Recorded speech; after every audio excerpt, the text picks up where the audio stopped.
السلام علیکم ورحمۃ اللہ وبرکاتہ۔ بسم اللہ الرحمن الرحیم۔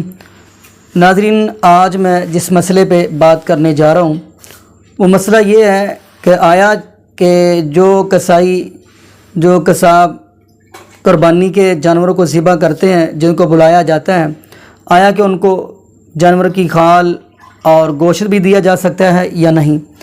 تو اسی حوالے سے ہم نبی پاک صلی اللہ علیہ وسلم کی ایک حدیث دیکھتے ہیں کہ نبی پاک صلی اللہ علیہ وسلم نے ان کے بارے میں کیا فرمایا ہے۔ تو چلیے وہ ہم حدیث پڑھتے ہیں۔ حدیث کے راوی ہیں حضرت علی المرتضی رضی اللہ تعالی عنہ۔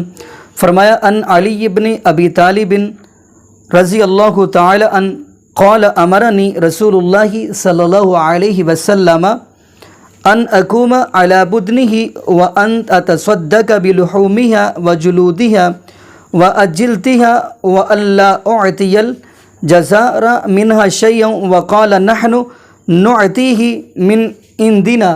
تو چلیے اس حدیث کا ہم ترجمہ دیکھتے ہیں۔ حضرت علی المرتضی رضی اللہ تعالی عنہ اس حدیث کے راوی ہیں۔ تو فرماتے ہیں نبی پاک صلی اللہ علیہ وسلم نے حکم دیا کہ میں آپ کی قربانیوں کی نگرانی کروں اور ان کا گوشت کھالیں، یہ میں صدقہ کر دوں اور ان میں سے قصائی کو یعنی قصاب کو کچھ بھی نہ دوں۔ اور آگے کیا فرمایا؟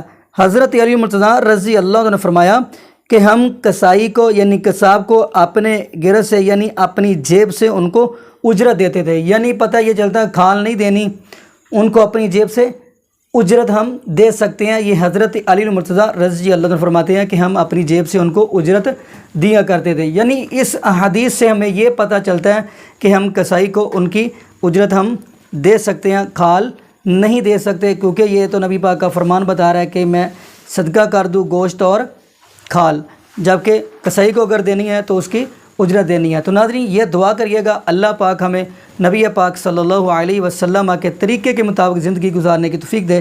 جزاکم اللہ خیرہ، احسن الجزاء۔ السلام علیکم ورحمۃ اللہ وبرکاتہ۔